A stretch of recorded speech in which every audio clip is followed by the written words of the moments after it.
Oh, I should stop distracting you.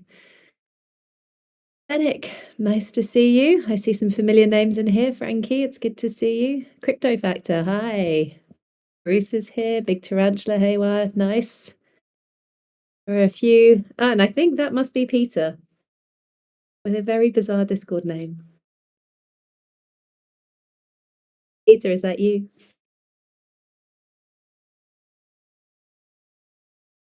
I suppose it's not a very bizarre. Yes, there you are. It's that a yeah, well, it's just the name I chose 20 years ago, so there you have it. Yeah. I mean, who am I to mock? I have the world's lamest pseudonym, so especially in a room with people like Big Tarantula, like that is an imaginative pseudonym, assuming that's not your real name. So good. I think the only person we are missing, who I thought was going to be here, is Larissa. Bruce, would you mind just dropping her a little nudge just to make sure that she knows we're here? Kicking off.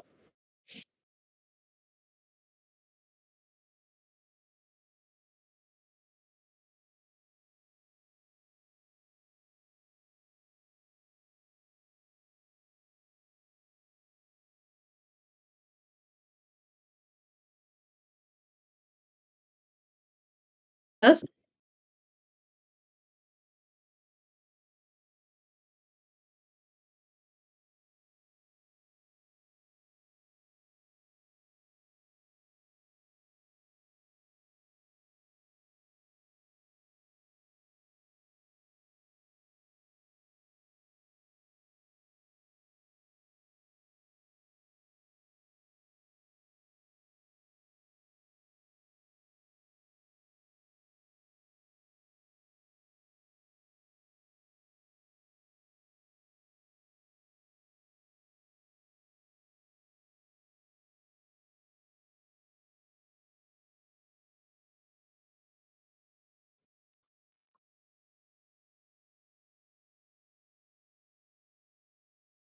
Okay.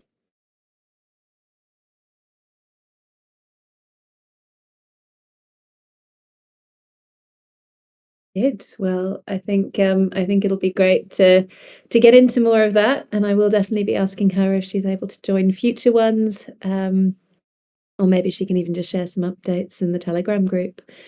In the meantime, I'm going to kick off with the issue that has been hanging around since long before I joined and is still hanging around, unfortunately. It has been now almost 2 weeks since we last sent our submission to CoinGecko, and this morning they once again thanked me for my patience. I'm anything but patient. Fortunately, thanks to Landmaster, we might know somebody who knows somebody. He has our ticket ID and is going to see if he can give it a little nudge. Yeah, we have no clarity for you. But Larissa Lini has been very proactively pushing forward the CMC case while we sort out the issue with CoinGecko.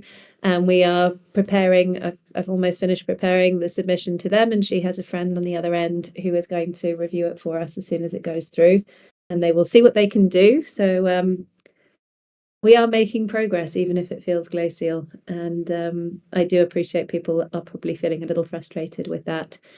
I can only say I am too. We will keep updating you as we have it.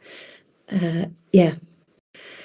Unfortunately, nothing else to say on that one at the moment. I do, however, have a few other items on my agenda. I would love to call on Bruce to give a bit of an update on our emerging DeFi ecosystem and when we can start to expect to see some things maybe from ZK Cross.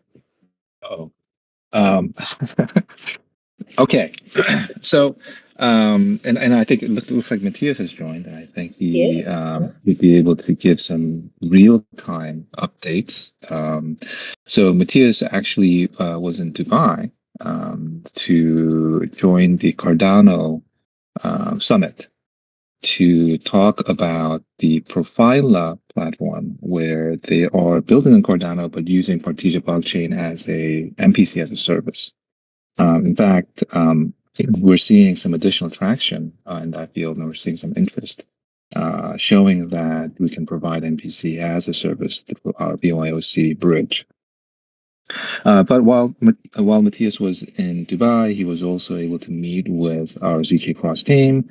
He had a conversation about both the launch of the DEX. So we are planning to launch. I'm debating how much I should tell you guys. We are planning to launch the DEX on mainnet for internal testing early November. And once that testing passes in mainnet, we'll be pushing it out to public soon after that. So things are moving along. As a part of the ZK Cross DEX launch, we'll also launch a token minting platform where when people want to create tokens, they will have the ability to mint their tokens, put it on the DEX directly by themselves, provide liquidity, and have it tradable. So if Pipple wants to create a meme coin called Pipple with hat, he'll be able to create that meme coin and put it on the DEX and provide some small liquidity to begin trading immediately. So hopefully that should be coming. Yeah, that should be coming in November. Why you want some meme coins? So yeah, so that should be part of the launch itself. So as a part of the ZK Cross launch, so we'll have the bridge, we'll have the on ramp to be able to purchase MPC tokens, and then we'll also have the DEX with the token builder included. So that's the update with the DEX.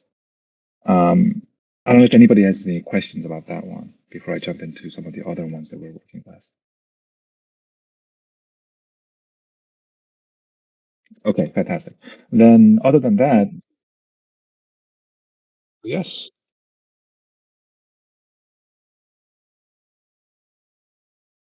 Yeah, so ZK Cross will be doing a bug bounty program with rewardable with both MPC and CP points or cross points. So as a part of the launch, they are allocating their own token as reward for using ZK Cross. In fact, if you guys have used the ZK Cross bridge, you'll notice that every time you do a transaction, you are getting cross points or CP. As a part of the launch of their cross token, you'll be able to redeem your cross points that you may have been accruing to cross tokens when they launch the cross tokens, when they launch the actual tokens themselves. And so as a part of the DEX launch, we will have a bug bounty that will reward both in CP cross points as well as some MPC tokens as well. Hey Bruce, Pitbull here. Hey. The launch in November, is that going to be full launch, so fiat on off ramp, MPC trading, etc.? Yeah, it'll be the full launch. So it will be right now we already have the on ramp, but that's only for the BYOC tokens, right? So you can purchase BYOC Ethereum directly from ZK Cross right now through the on ramp. What we'll enable is the MPC tokens themselves, as well as the MPC tokens being available as a part of the pool, one of the trading pairs for the MPC tokens.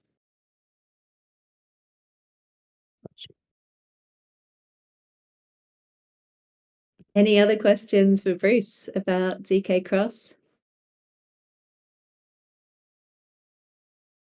Hi, Bruce. Can you hear me all right? Hey, Yeah, just one question. So, does the token creation functionality come as part of the mainnet launch for ZK, or is that later? no, that should be part of the mainnet launch. If not, very, very I'm not going to use the word soon because it's been banned, but right after. But I understand right now that they're planning to do the full launch with the token generation tool as well. And that would be towards the end of November. Middle of November, pending the mainnet test. Okay, yeah, but, I mean, it sounds great. I mean, obviously the discussions we've been having, Crypto Factor is arriving, offering something very, very similar as well. So that's within our plans. The DEX for us was a critical dependency. So to hear that there's minting capability and a meme coin environment, then that's all very encouraging. So we'll be on testnet at the start of November with our gateway. So it all sort of fits quite nicely. So it's good to hear. Yeah, I was actually thinking about your team when I was working with the meme coin creation, or not the meme coin. It's just a token creation tool, right? It's not a meme token. And so, teams like you, Moonrig, which is building on our chain to create the Moon token, the Moon token. Moonrig will be minting the token through that system as well as a couple of other teams that are building. Yeah, I suppose we should sort of navigate away from meme coin creator and simply call it a token minting functionality. Yeah. Yeah. Yep. It's a token minting and putting it on the DEX, so it'll be two. Utility token. Right. Nick, did I see you unmute yourself? Did you have a question? Hello. Just a quick question. Will we be able to trade MPC on DeFi? Like we get some USDT from anywhere. I mean, you can buy it on the SEX or on centralized exchange, and then send it to Partisia blockchain, and then buy MPC, or bridge it from another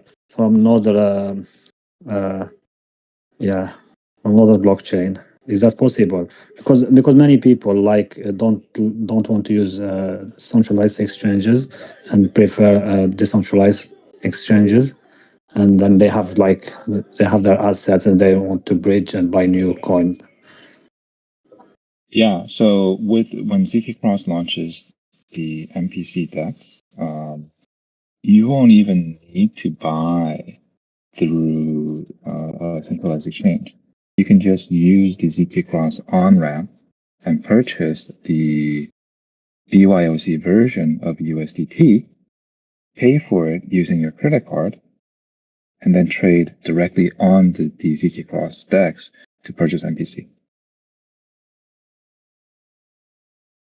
Yeah, I understand that, but some people don't have assets already on the centralized exchanges. They don't want to use their the fiat to buy. I mean, yeah, I have, for example, I have some assets on Ethereum, and I decide, I want more MPC, yeah, and I want to sell my Ethereum, for example, get USDT and transfer it and buy more MPC. Oh yeah, certainly. Of course, you could do that as well. Thanks. Yeah. So, any other updates that you want to share, Bruce, in terms of the ecosystem and what's coming? So I just want to thank everybody who voted for the Vorne.ai platform to be, as we've announced a few times, they're part of the Blockchain for Good Oscars in DevCon in Bangkok this year. They're currently at 5th place, and the top 10 will get invited to present their solution in Bangkok for a prize of 100,000 USD. So for those who have voted already, thank you so much. For those who have not voted, I encourage you guys to vote. and see if we can get this project known, because this is going to be one of the very interesting projects that's solving a real world problem in the donation world, in the philanthropy world. So that's one thing that I'll just say. So thank you guys for that. And then we're also working on some additional DeFi applications. I think we mentioned it before. We're working on finalizing grants for both a lending protocol as well as a liquid staking protocol. So more to come on that. Cool, thank you very much. If there are, oh, thank you, Maria. I was just trying to dig that up. Maria's going to drop the note in to vote for anybody who hasn't had a chance to do so already. I think it's a good time maybe just to recap on where we are today, because there's been a few other changes as well. We've also had a new team member join. We do need to update the website. Her name is Bettina. She is a DevRel. She's a full stack engineer who happens to also be a very talented designer and a very outgoing, gregarious person who creates really nice content.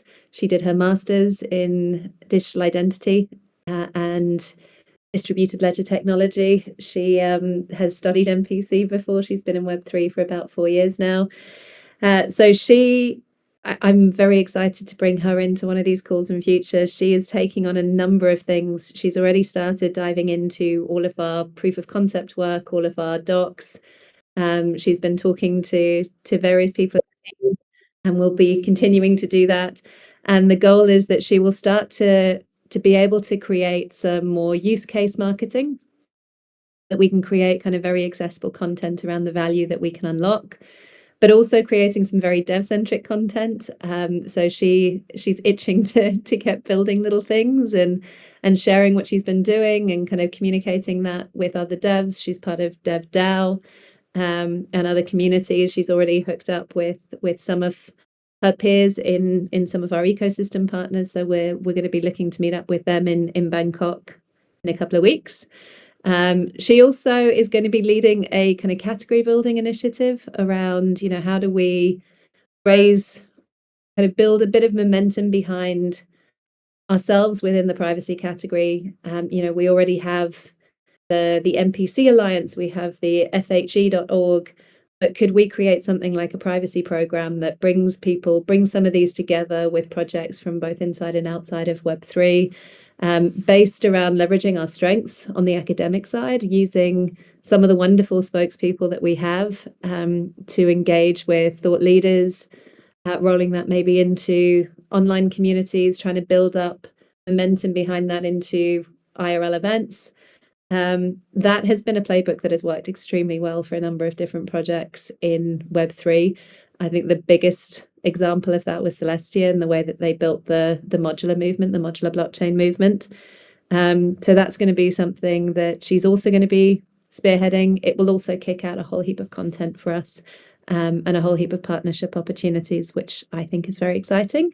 And she's going to be working to kind of create more of a center of gravity around our builder ecosystem, so that as people win grants and start to deploy, that we really try to foster that sense of community around that we really try to enable them, support them, make this a really, really, really great place for people to come and build.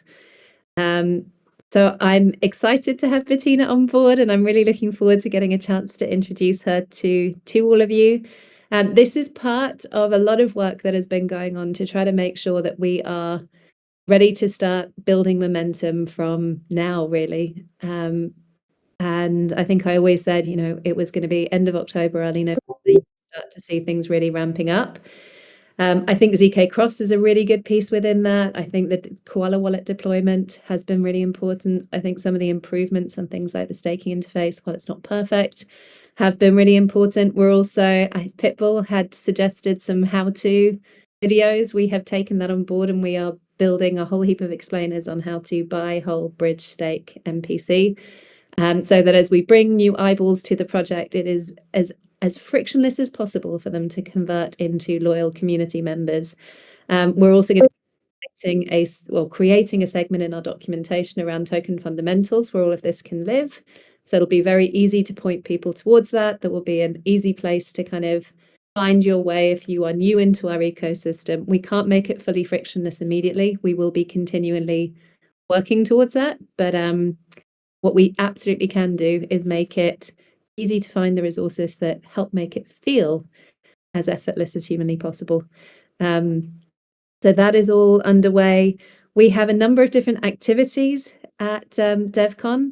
So we're going to be sponsoring the Staking Reward Summit. We're hosting one of their events alongside Eigenlayer.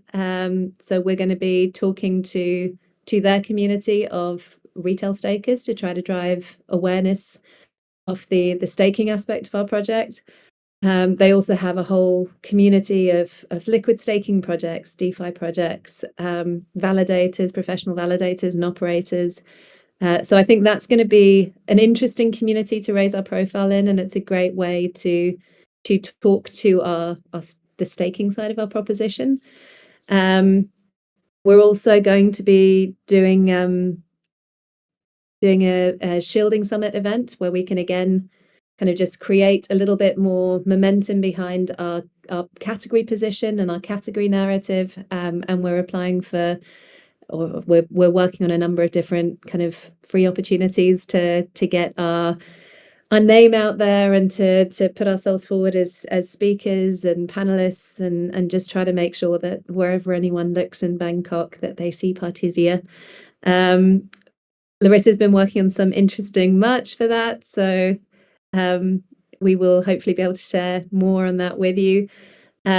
We are also, as Maria mentioned, working on that community engagement, take 2, and thinking about incentives and incentive structure and mechanisms, so that as we kind of are growing the community, and there will be a lot of material going out over the next few weeks about that is intended to draw people in, that we're not trying to just pull in farmers, let's be candid, but we really want to grow the number of people that know of our project and are excited about it, and when they come in, we really want to engage them and continue that journey with them. We appreciate all of you. We want there to be a lot more of you, and then generally there's going to be a big ramp up in that side of things. So I don't know if we actually posted on our Twitter yet, but there was a CoinDesk article that went out yesterday. We will be sharing it. We were trying to get updates on some of the links and get him to include some more links for us, which he was very kindly doing, the journalist in question. That was brought in by Shirley. So for anybody that has ever doubted why what value she brings, she is an incredible connector, and incredibly well respected. And she brought in Amitage and brought in that article opportunity. It's a great piece for us. So that was the one small piece. We've also been working with an agency called Forcefield, whose specialism is really getting the word out about exciting projects, particularly those that have scope for people to contribute and participate and have tokens out. They are onboarding at the moment. They are putting together their plans, but they have an incredible reach of very high quality KOLs, people who can produce very thoughtful content, who can help amplify the communication we're going to start pushing out around our value prop, around our use cases, coverage we have. They're also extremely good with paid media, and they're putting that plan together now, so we can maybe run a small experiment on that and just see how it performs for us, see what it delivers for the project. It's one of the things they do very well, as well as kind of sourcing, analytics insight around trending topics, so that we can make sure that we are part of as many of the most active conversations as possible. So what I want to communicate is that we have been busy for the last couple of months. There has been a lot of momentum building around our emerging DeFi ecosystem, around making it easier for people when they come in. A lot of you have been pointing out where a lot of this work needs to take place, so thank you, everybody that has shared those opinions and fed into that. It has been extremely, very much appreciated. There has also been a lot of work done around simplifying our communication of our narrative and our use cases. That is still ongoing, but you're going to see more and more of it over the coming weeks. And I will leave you on a slight teaser, which is that it's very unfair, I know, but it is the Web3 way. We have been doing some work on refreshing our visual identity, because while it has a lot of strengths, we think that it could work a lot harder for us to deliver a bit of maintain the credibility, because I think what it does really well is talk to our credibility and our backstory, but also to do that in a slightly more fresh, modern way. I do promise that by the next call I will be able to give you an actual sneak peek at it. Then the only other thing, unless CBR Crypto, did you want to say something, or was that an accidental unmute? I'm going to assume that was accidental. Bruce, when is the next Node Up AMA? It'll be the end of the month, so we'll have it probably next week, is what I'm thinking. Excellent. We could do it on Halloween and make it extra spooky. Maybe the day after Halloween, probably. So, but we'll still make it spooky. Okay, good. And then last but by no means least, we have Peter on the call today, and all of you already know who he is, but this is a chance to ask him any questions that you have around anything that's on your mind, and he's here to answer. Does anybody have anything they want to ask?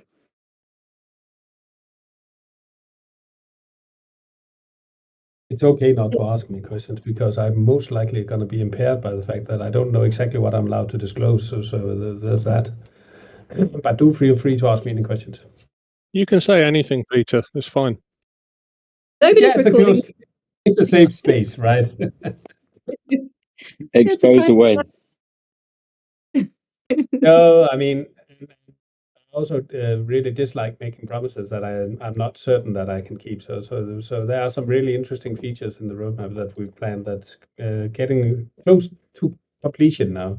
That's I wouldn't say blow your mind, but somewhere between blow your mind and say that's definitely the right thing. But I'm not going to disclose anything unless I have full and unanimous support from all the way to the top, really. So some of these things actually depend on some council decisions. So I'm gonna tease you with that, and then you can sort of go guess what that might mean. But those things, I'm not gonna say that. But other than that, I'll say that we are the revamp that Adrienne is thinking about and doing has some significant impacts around on different parts of the project. One of them being also the development and the traction that we're trying to the direction that we're taking, and we are also adjusting for what Adrienne is doing, and you can rest assured what Adrienne is saying has some deep impacts also into the roadmap and some of the things that we're addressing to sort of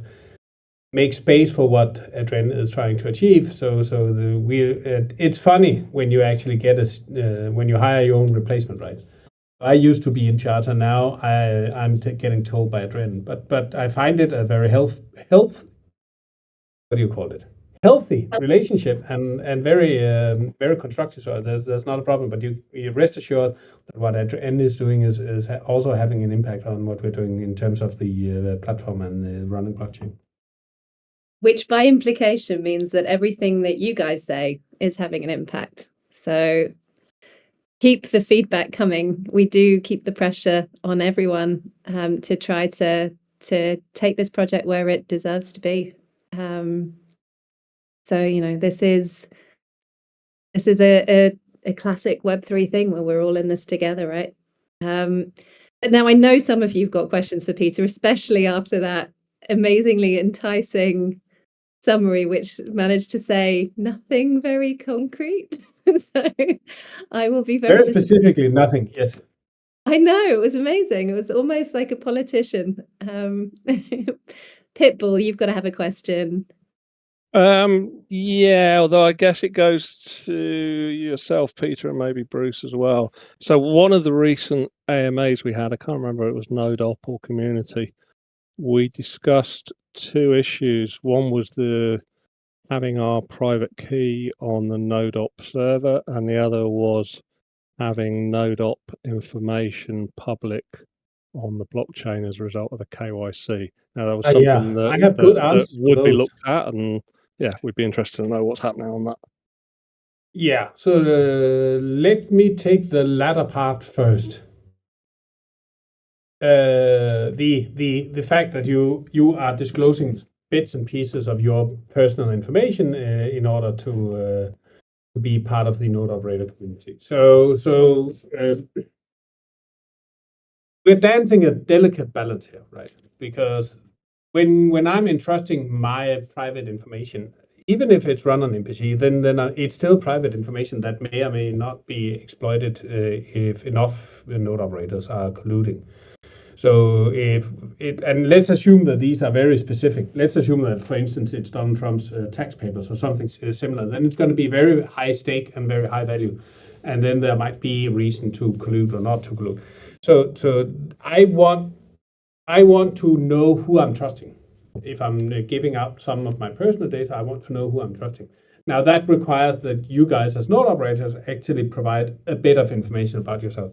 There's a delicate balance in dancing here between giving enough information to provide the trust, but not enough information to disclose any of your personal data. So there's a balance. So my go-to response would be, if you're really concerned about it, then consider incorporating yourself, and then you can run it through that incorporation. Then you have an arm's length agreement with your own company, and that's not a problem.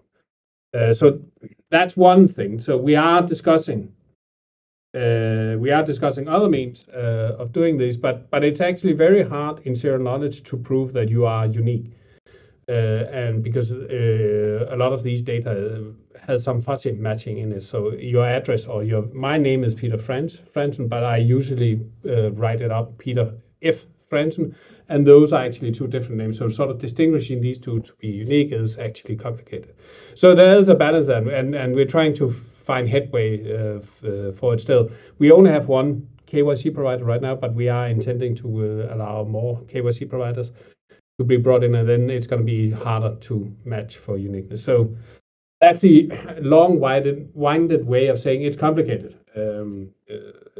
And it still is, and it's not something that we've forgotten, but it's just we don't have better solutions right now.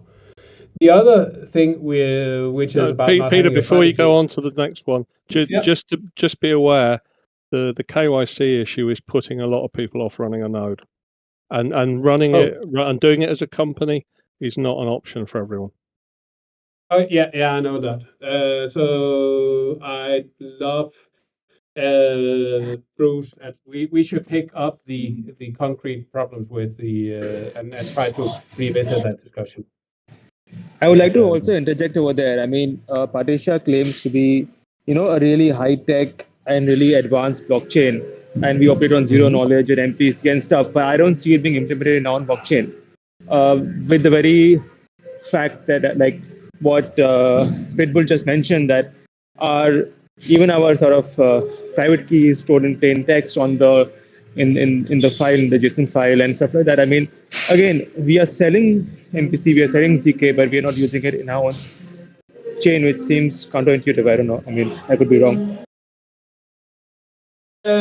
Which is a great segue to the other part of your question, Pitbull, which is the private key, and we actually ended up doing a somewhat different solution for that. So we've allowed people to have a master key for your tokens or for the private key. So you have a private key which is the one that the node is running, but actually controlling the tokens. That means that if you want to transfer the tokens, and I also think staking and unstaking would be controlled by different. So you can sort of delegate the power of the key in running your node to another account. So you actually have effectively a two-factor authentication on moving away tokens. There was a specific reason for that. Was an account that had been hacked, and they want us to make sure that they could actually protect their tokens on that hacked account by having another account that's actually ended up being the second factor. So there is actually a solution for that. There's a solution or so that it's not your private key, but it's the private key that holds the tokens. It's not the private key that controls the tokens. My recommendation is definitely to have a look at that actual and concrete solutions. However, I don't have the documentation on me right now. We did it, I think, 6 months ago. So there's been done some documentation on how to set it up, and I'm just going to throw a very large Bruce under the bus here and say, go call Bruce, because he can definitely help you set it up. Right, Bruce? Absolutely. I'm really glad. I'm sorry. I'm going to just interject here. I'm really glad you said that, Peter, because as somebody who is working on the Partisia blockchain to create a DApp right now, the state of documentation is absolutely horrendous. Oh, It is really bad. Like okay. it's almost non-existent, and it's been Yeah. 3 years since the chain has been live, I think. And I don't think there's any excuse at this point as to why that is the case. There should be no excuse for such poor documentation so many years down the line after the chain has been live. I mean, I don't get it. I think so. Yeah, I'm gonna interrupt you, Adrienne. I know you're the CEO, but let's make sure we pick this up, Adrienne. I think it's very important that we catch some of these things, because Bettina is starting, and then let's try to find out. We need to slice the elephant up in pieces that we can eat. Lamba, when I was going to ask, what are you building? What's your app? Sorry, it's basically a proof of concept. It's a coin flip game. So it's basically just you flip a coin, and using the ZK proofs and stuff, you sort of hide. You show the proof of the result while hiding the sort of the complete process of it. So yeah. Awesome. But again, like I said, my team has had a very hard time with documentation, because most of the like proofs and stuff, it just isn't there, and it isn't easy to use at all. That's again 3 years on the line. I don't think there should be any excuse for that. Like they have to be use cases, they have to be like samples, stuff like that. So I don't know why it has taken so long and why it's not been done yet. I know you mentioned that it's been worked on, but again, I come back to the same point that 3 years on or 4 years on, this should not be the situation we are in. No, I understand that frustration. Actually, the comment you make today was actually raised with me by Bettina earlier this week, and she's only just starting with us, but she also thinks that there are gaps, significant gaps in terms of what builders need when coming in and trying to figure things out. She is going to be working on that. We're also bringing in another DevRel part-time who's going to focus on documentation and has done it for a whole heap of Web3 projects. He's a Raid Guild front-end dev, but he's done a lot of DevRel work. So we are trying to, I know that is not an answer to why we haven't yet, but we are doing it. And in the meantime, if you want to drop me a DM and you or your team are having any issues, like we can figure out the right way to support you and get you through that while we're sorting out our docs. But I think it's a really good point. I also personally really resonate very strongly with your comment around the KYC. I am one of the use cases that I would love to see for us is an NPC enabled KYC. Where actually, you could give the verifications that you need or that builders need without having to trust yet another provider with your passport details and your personal information. We've had a few conversations about it. It is something that technically we can do. What brings complexity to it is the regulator aspect. Regulators are not always the most forward thinking of people, and the kinds of, even if you kind of meet the letter of the law, the requirements that you get are not necessarily they're not necessarily ready to accept that just yet. So that they are used to a very high level of access to personal data when they want it, and we're just trying to we're in conversations actually with a couple of projects in this space to see how we navigate that. If we navigate it, I think it's a huge opportunity that could drive massive transaction volume for the project. And it would also be something we would absolutely be dog fooding ourselves. And I think it's something I guess I just wanted to say, like, I do resonate with your point of view. And I do resonate with yours, Pitbull, and I will make sure that conversation stays live, and we will find whatever ways we can to improve from where we are until we have a better solution. Yeah, I don't know if that helps. Thank you. Any other questions, thoughts, comments?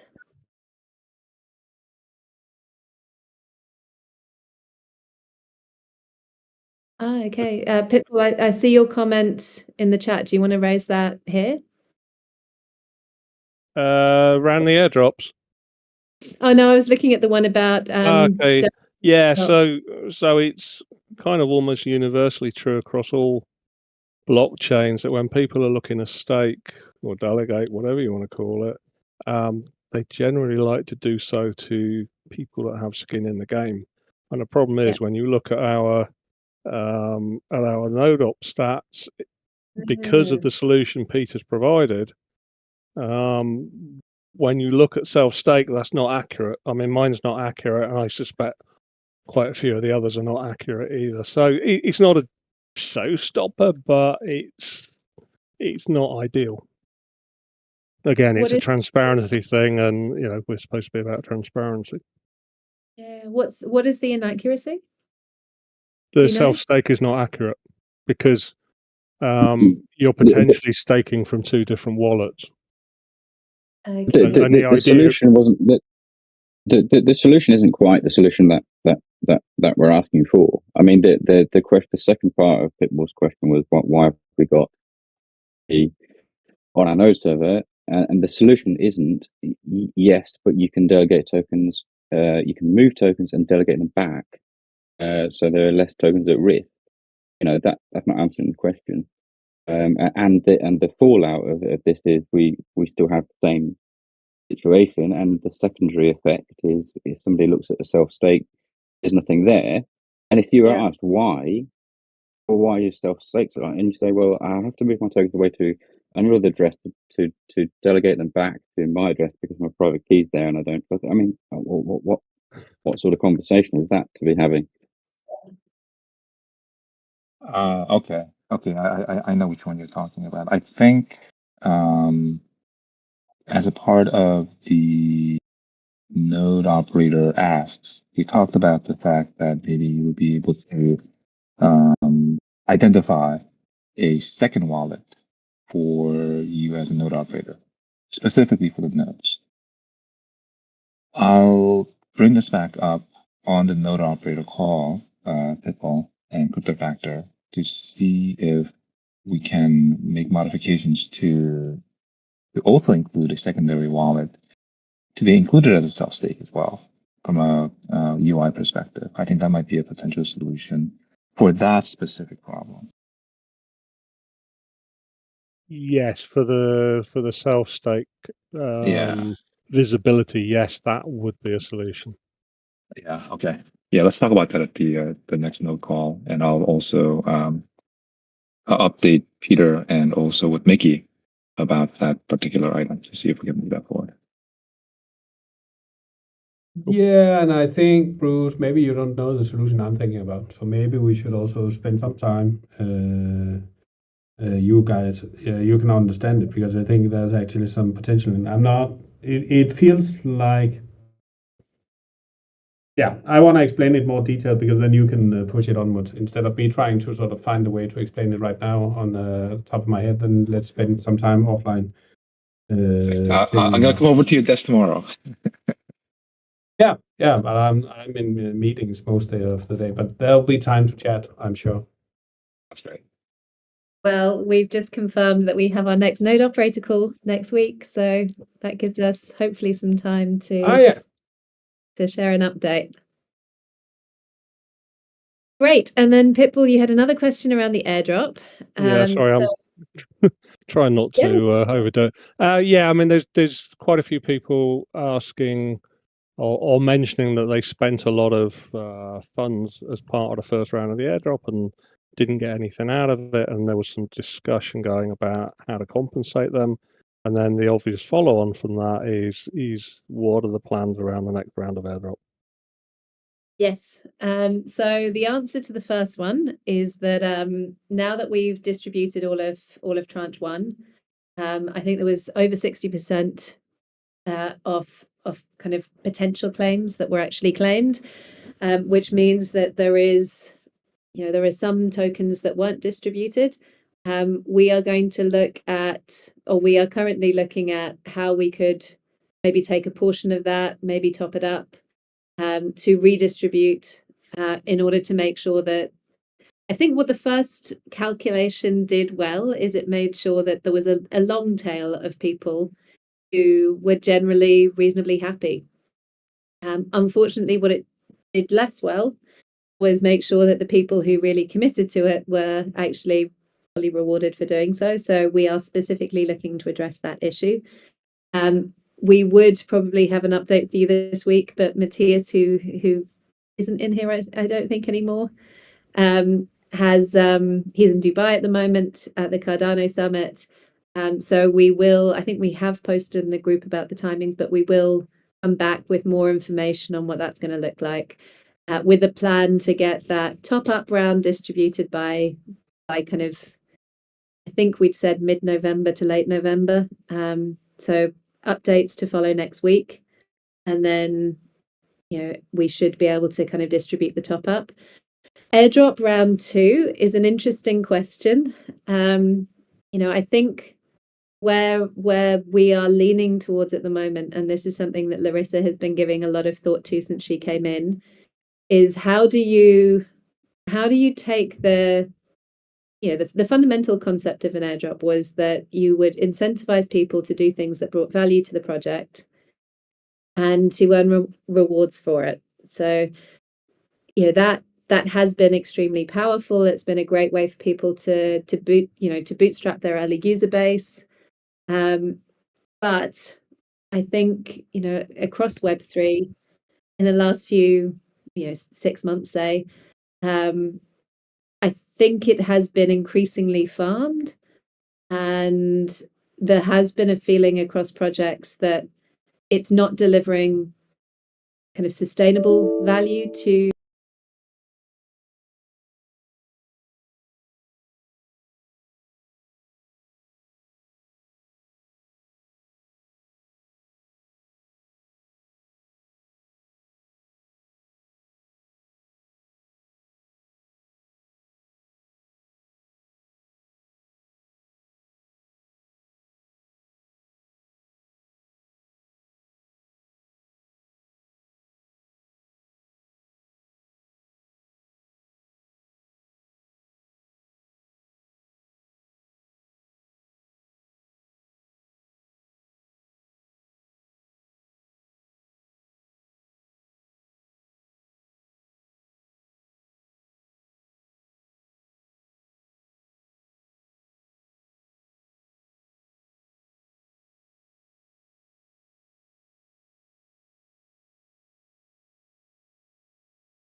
but also retaining them. The reason I'm a bit hesitant talking about it is because this is something Larissa has been owning and driving, and she has seen a lot more of this and done a lot more of this than I have, and I don't want to put words in her mouth, but that's how I'm thinking about it.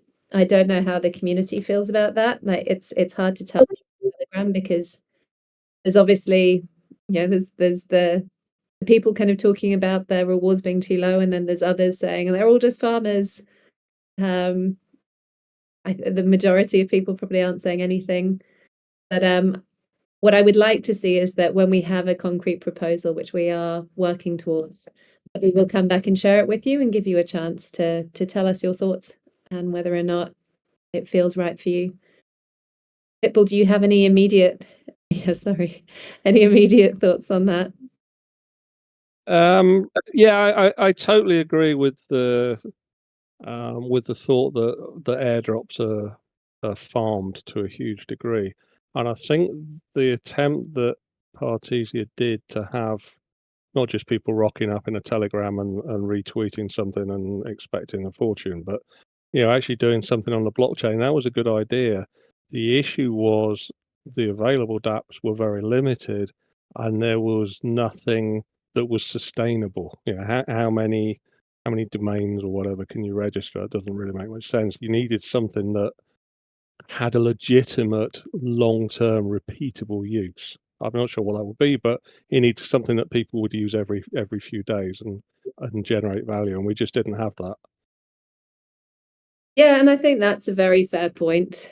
And as more things start to deploy, obviously that picture will change. So I do think, it will be different in future anyway, just because there will be more to do. But I don't want to try to force a points program in when there still isn't a huge, we're still not at the end state by any stretch, right? We're not yet where we want to be. We should have, we should have the DEX, we should have Profila, Varmeta. There are a number of projects, all of which I'm blanking on at the moment, that are working through and that are going to be deploying. And we've got a number of others that are at the final stages of grant discussions, including a lending project, a liquid staking protocol.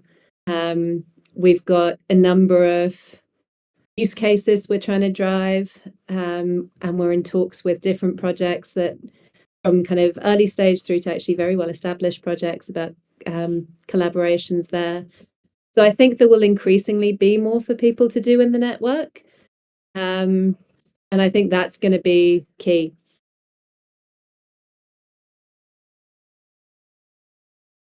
I won't leave out Crypto Factor. Lambo was also building on our chain. The CrossNav, Profila, which we did an AMA with.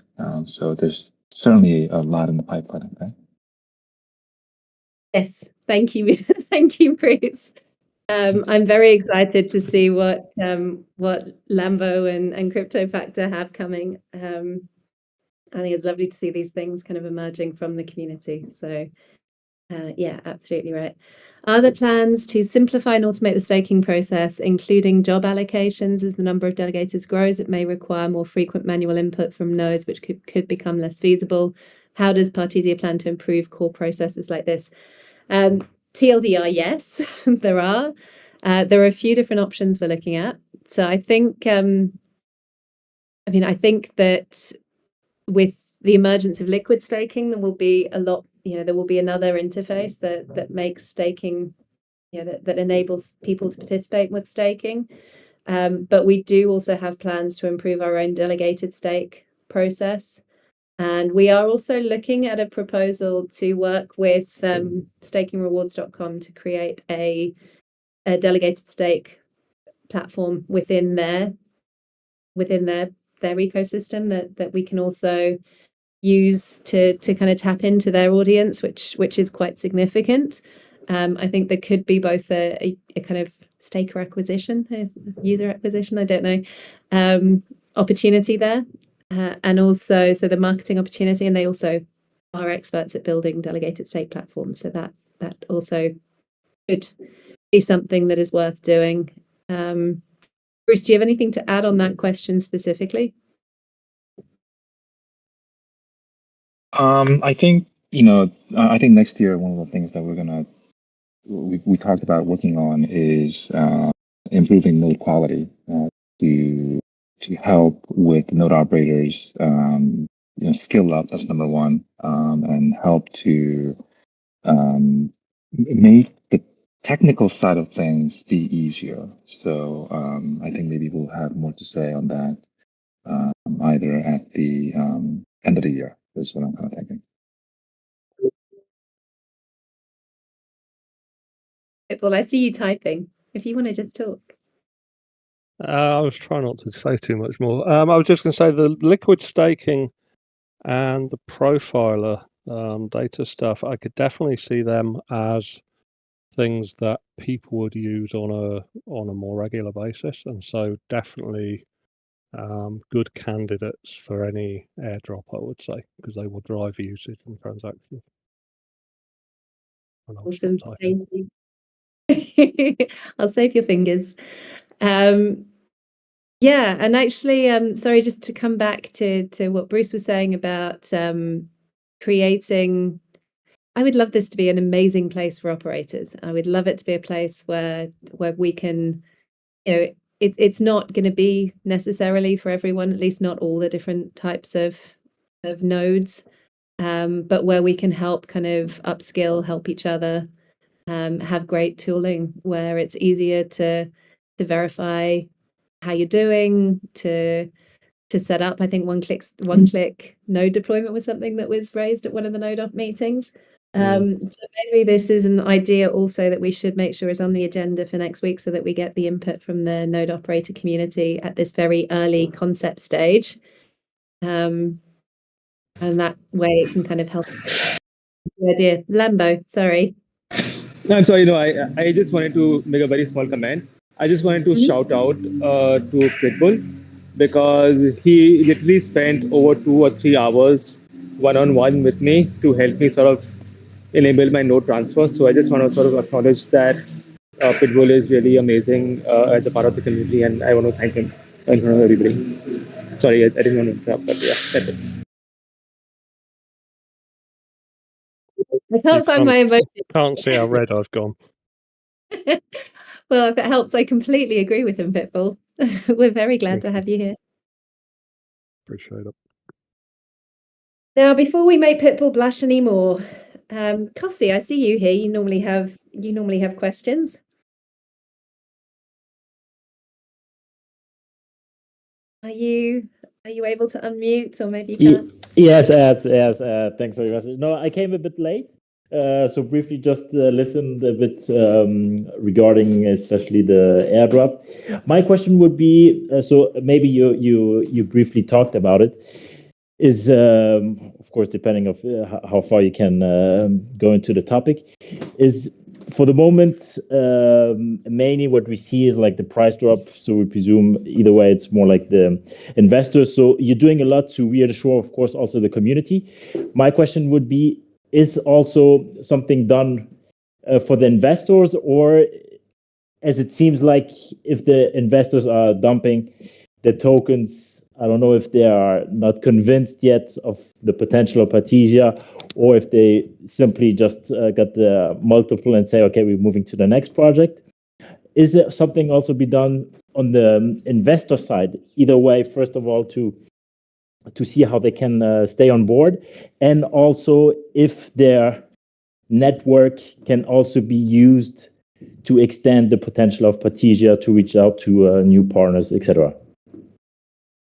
So you quite rightly flagged that this is not something I will necessarily comment on exactly as you asked, but what I can say is that we are working to communicate all of the reasons to be excited to all of our different stakeholder groups, that we are very aware of everybody that contributes. One of the things that is in the plan is to host a small dinner while we're in Bangkok for any of our ecosystem partners. So any of you also that are in Bangkok, we'd love to meet up with you. But some of the builders in our ecosystem, but also some of the largest contributors. That is part of, and also people that we would like to attract to our ecosystem and to our community. People that we would like to get our message to. So I can assure you that we are very aware of all of our different audiences, and that we are doing everything we can to make sure that everybody knows why this is awesome.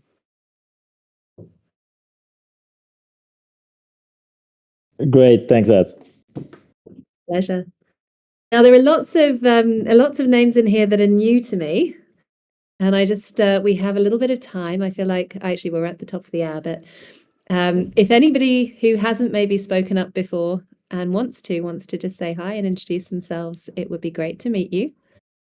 And otherwise, I will let everybody go on with their days. Anybody want to say hi?